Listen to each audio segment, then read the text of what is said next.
அப்படிங்கிற ஒரு ரூல்ஸ் இருக்குது. அப்போது இந்த கடகலக்கணத்தை பொறுத்த வரைக்கும் இந்த காரியம் எவ்வளோ முக்கியம், இது முக்கியமாக அது முக்கியமாக, இதனால் என்ன ஆகும், பின் விளைவெல்லாம் யோசனை பண்ணி தான் அவங்க ஒரு விஷயத்தை செய்யக்கூடிய நபர்களாக இருப்பாங்க. வெளியே தெரியாது, அவங்களுக்குள்ளே ஒரு கால்குலேஷன் ஓடிக்கிட்டே இருக்கும்.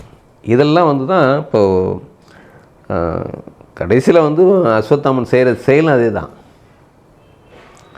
இவனுங்க நம்மளை டோட்டலாக வந்து கௌரவர்களுடைய வம்சத்தை அழிச்சிருவாங்க போட்டிருக்குங்கிறது தான் அவனுடைய கான்செப்டு. எல்லாத்தையும் அழிச்சிட்டானே அப்படிங்கிற கோபத்தில் தான் வந்து அவர் போய் செய்கிறாரு. அதுக்கு நம்ம போர் வரும்போது நம்ம பார்க்கலாம், பின்னாடி விரிவாக பார்ப்போம், அப்போ தான் தெரியும். ஏன்னா அது வரைக்கும் ரெண்டாவது வந்து உங்களுக்கு அந்த சுச்சுவேஷனில் தான் உங்களை பற்றியான தெரிஞ்சுக்க முடியுமே தவிர, ஏன்னா ஒவ்வொருத்தர்கிட்டையும் நீங்கள் ஒவ்வொரு மாதிரியாக செயல்படக்கூடியவங்க கடகம் பொறுத்த வரைக்கும்.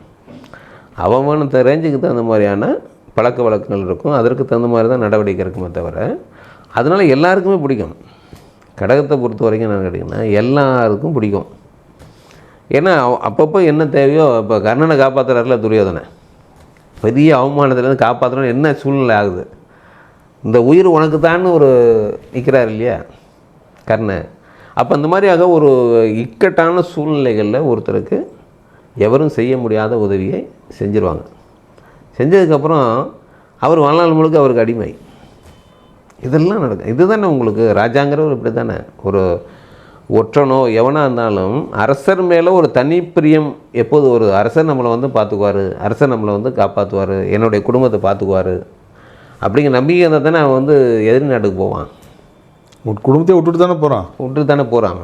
இதெல்லாம் இருக்குது. இது அவ்வளோ பெரிய லக்னம் இந்த கடக லக்னம். மற்ற எந்த லக்னங்களுக்கு இல்லாத ஒரு பெரிய சிறப்பு கடகத்துக்கு உண்டு உங்களுக்கு.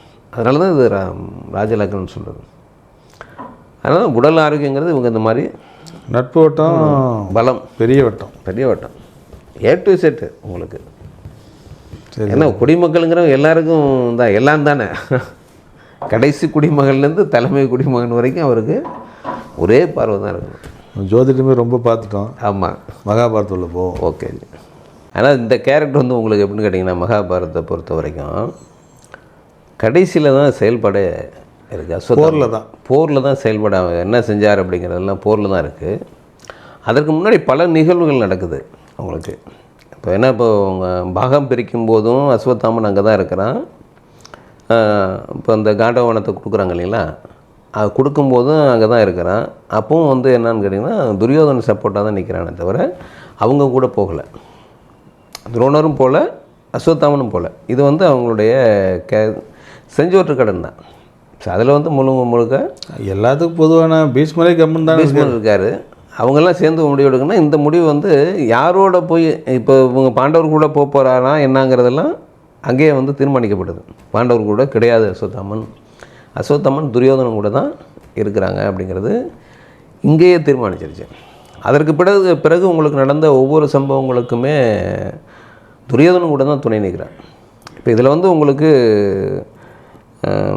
கிருஷ்ணன் வந்து தூது வராரு இல்லைங்களா, கிருஷ்ணன் வந்து தூது வரும்போது அந்த சபையில் அஸ்வத்தாமன் இருக்க மாட்டான்.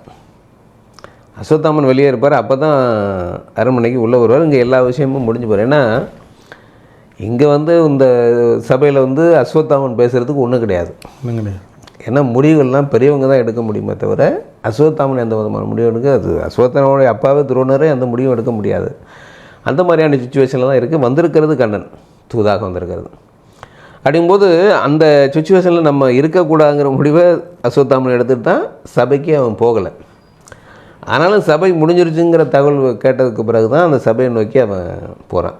ஏன்னா அங்கே துரியோதனன் கூட பார்க்கணும் இல்லைங்களா, என்ன முடிவு எடுத்திருக்காங்கன்னு பார்க்கணும் அப்படிங்கிறதுக்காக வரும்போது கண்ணன் வெளியே வந்துடுவார்.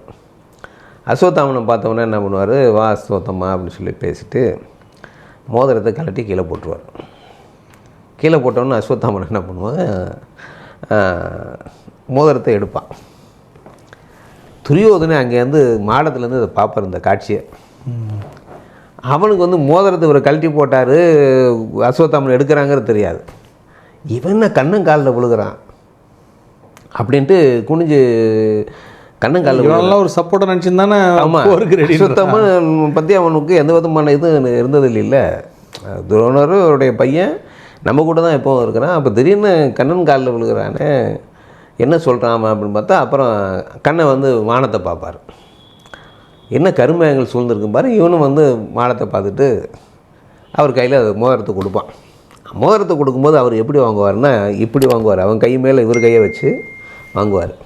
வாங்கினவுடனே துரியோதனுக்கு என்ன தோணுன்னா, இவன் பூமி ரீதியாக வான ரீதியாக சத்தியம் பண்ணி கொடுக்குறான், நான் அவங்களுக்கு கூட இருப்பேங்கிற மாதிரி அப்படிங்கிற ஒரு தோற்றத்தை அவனுக்கு கொடுத்துரும், சந்தேகத்தை கொடுத்துரும். கடும் கோபத்தில் துரியோதனன் இருப்பார். அஸ்வத்தாமன் போனோன்னா இவன் கேஷுவலாக போகிறான். போனோன்னா துரியோதனன் கோபத்தில் இருக்கார். என்ன ஏதுன்னு தெரியல. என்ன அஸ்வத்தாமா நீ வந்து இப்படி ஒரு நம்பிக்கை துரோகத்தை நீ பண்ணிட்டியான்னு சொல்லி சொன்னோன்னா இவனுக்கு ஒன்றுமே புரியலை.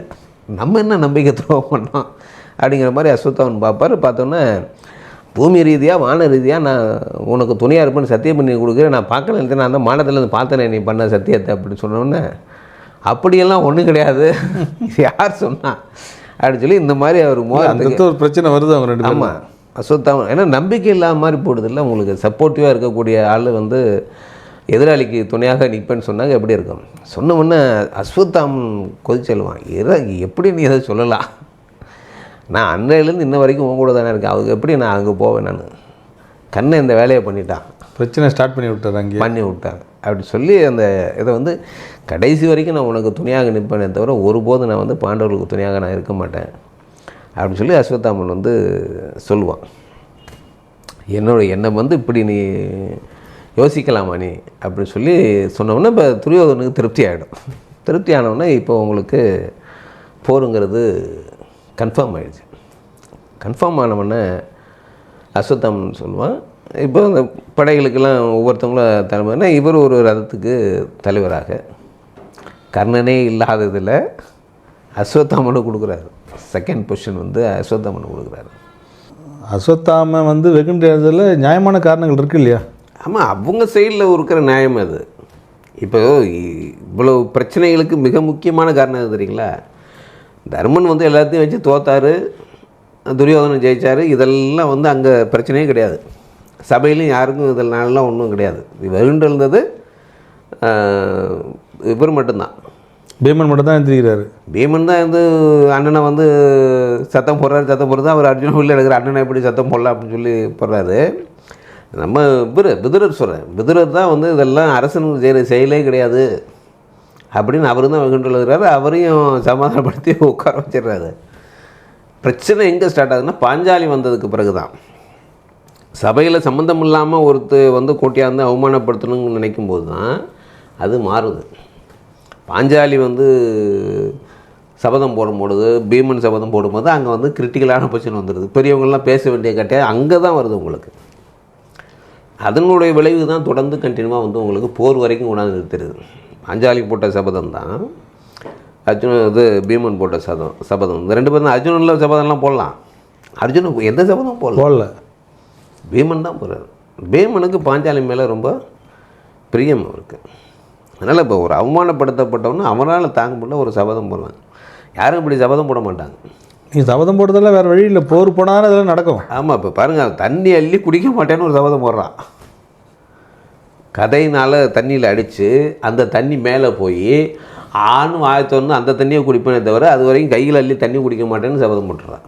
எவ்வளோ பெரிய சபதம் சார். ஆமாம், இப்போ இந்த மாதிரிலாம் வந்து இதெல்லாம் என்னென்னா உங்களுக்கு சபதம் போட்டாச்சு அப்படின்னா சபதம் நிறைவேற வரைக்கும் வெயிட்டிங்கில் இருக்கிற மாதிரி ஆகிடும்.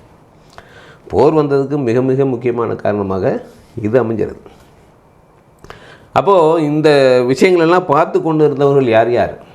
துரோணர், எல்லாருமே பீஷ்மர்லேருந்து சகல பேரும் இதற்கு உடன்பட்டவர்களாக ஆயிடுறாங்க. இந்த சபதத்துக்கு எதிர் திசையில் நிற்கக்கூடியவங்களாக ஆயிடுறாங்க. அஸ்வத்தாமனும் எதிர் திசையில் நிற்கிறார். அதனால் அஸ்வத்தாமனுடைய கண்ணோட்டத்தில் எப்படி இருக்குன்னா, இவங்க ஒரு போர் முறையிலே கொல்லலை அப்படிங்கிறது தான் அவனுடையது. அப்போ நம்மளும் போர் முறையை பார்க்க வேண்டிய அவசியம் இல்லைங்கிறது தான் விதிமுறைகளை இரவில் போய் அவன் செய்கிறது, போர் செய்கிறது, போர் செஞ்சு அழிக்கிறது அப்படிங்கிறது. அப்போ இதை விட என்னென்னா, போர் வந்து துரியோதனுக்கும் பாண்டவர்களுக்கும் நடந்தாலும் கூட அடிபட்டு அவர் படுத்து கிடக்கிறாரு, உயிர் போகலை. அஸ்வத்தாமன் வர்றான், வந்தவுடனே இந்த மாதிரி நான் என்ன கொண்டுட்டேன் அப்படின்னு சொன்னோன்னே துரியோதனை வருத்தப்படுறேன், என்னடா இப்படி பண்ணிட்டேன், நாங்கள் தானடா அண்ணன் தம்பி தானடா சண்டை போட்டுக்கிறோம், இது ஏன்டா குழந்தைகளை போய் தேவையில்லாமல் கொண்டுட்டு, அதுவும் தூங்கினுங்கிற குழந்தைகளை கொண்டுட்டு குழந்தைய கொண்டுட்டு கர்ம காரியம் இல்லை அப்படின்னா அதான் மெயினாக தான் அவர் வருத்தப்படுறது என்னென்னா வாரிசுகளை போய் ஏன்டா அழிச்சுங்கிறது தான். அப்போது பகைமைங்கிறது வந்து உரிமைக்காக நடந்ததே தவிர பாசம் இல்லாமல் இல்லை. தர்மன் மேலேயோ அர்ஜுனன் மேலேயோ துரியோதனுக்கு தனிப்பட்ட பாசங்கிறது வேறு, உரிமையை விட்டு கொடுக்குறங்கிறது வேறு. இதுதான் அந்த பாயிண்ட் ஆகும். மகாபாரதத்தில் நமக்கு வந்து ரொம்ப ஏன் வந்து ரொம்ப பிடிக்குன்னா, எல்லா கதாபாத்திரங்களும் தங்களுடைய இயல்பை மீறி செயல்படவே இல்லை. என்ன இயல்போ அந்த இயல்பின்படி தான் செயல்பட்டுருக்கு அப்படிங்கிறதுக்காக தான் நம்ம இதை எடுத்துக்கிட்டு நம்ம பேசுகிறோம். அந்த வகையில் வந்து அஸ்வத்தாமனுடைய அந்த கேரக்டரும் அந்த குருத்தன்மையும் இருக்குது, அதுக்கிட்ட கோபதாபமும் இருக்குது. அது கடக லக்னம் வந்து அரசனுக்குரியது அப்படிங்கிறனால அந்த அரசனுக்குரிய செயல்களையும் செய்ய ஆளுமை இருக்குது.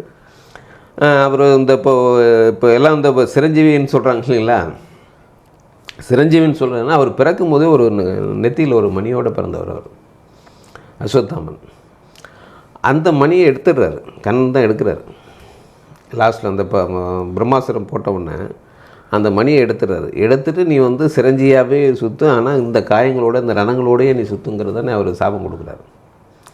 என்ன இருக்கிறது தான் பேசப்படுது. அப்படியாப்பட்ட கதாபாத்திரம் இந்த அஸ்வத்தாமன். அஸ்ட்ராலஜியில் நீங்கள் எடுத்துக்கிட்டிங்கனாலும் தனக்கு ஏற்பட்ட விஷயங்களை விட தன்னுடைய சுற்றத்தார்களுக்கோ தன்னுடைய நண்பர்களுக்கோ ஏற்பட்ட பிரச்சனைக்காக தான் இவங்க சிக்கலில் போய் மாட்டக்கூடியவங்களாக இருப்பாங்க. ஒரு தேவையில்லாத பழியை சுமக்கக்கூடியவங்களாக அதுக்கு ஒரு ஆளாகிடுவாங்க. இப்போ கடைசி வரைக்கும் சுமந்துட்டு இருக்காரு இல்லைங்களா. அது மாதிரியாக உறவுகள்லையோ நட்புகள்லையோ ஏதோ ஒரு விதத்தில் இவங்க இந்த மாதிரியாக ஒரு அஸ்வத்தாமன் மாதிரியாக ஒரு சிக்கலில் மாட்டிக்கொள்ளக்கூடியவங்களாக இருப்பாங்க. இந்த நம்ம பேசுகிறது மூலமாக அவங்க இதை ஒரு கவனத்தில் எடுத்துக்கிட்டு அவங்களுக்கு உண்டான ஒரு ஆலோசனை நீங்கள் தவிர்க்கணும். ஆலோசனைங்கிறது தான்.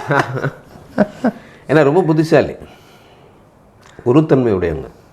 ஸோ மிக அதிகமான விஷயங்களை தெரிந்து கொள்ளக்கூடியவங்க, தெரிந்து வச்சுருக்கக்கூடியவங்க.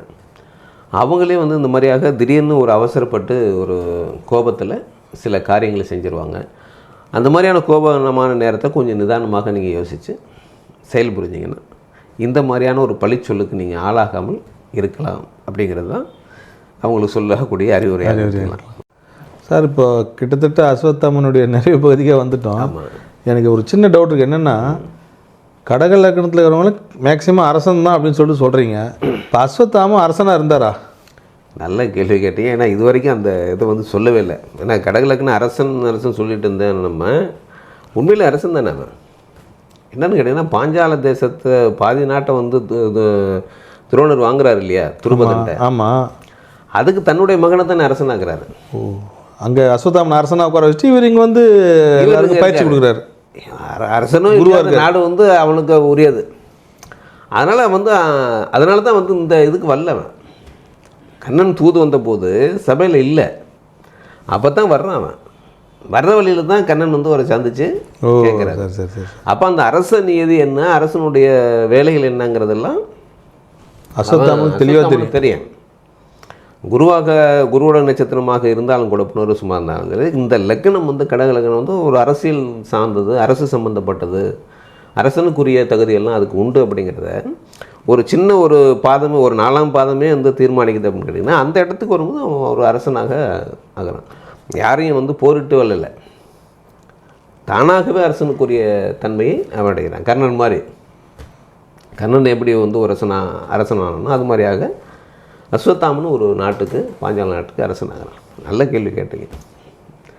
அப்போது இந்த கடக லக்னத்தை பொறுத்த வரைக்கும் நம்ம சொல்லக்கூடிய 4 கேரக்டர், துரியோதனன், அஸ்வத்தாமன், திருதராஷ்டிரன், இந்திரன் ஆகிய இந்த 4 கேரக்டருமே பதவிகள் என்பது அவர்களுக்கு சாஸ்வதமாக இருக்கும். சந்தர்ப்ப சூழ்நிலையாக அவங்கள வந்து அரசன் ஆகிடும். அஸ்வத்தாமனது முடிச்சாச்சு. இப்போ அடுத்த எந்த நட்சத்திரம்? கடக லக்னத்திலே அடுத்து வரக்கூடிய புனர்பூசத்துக்கு அடுத்து வரக்கூடிய பூச நட்சத்திரம் யாருன்னு பார்ப்போம்.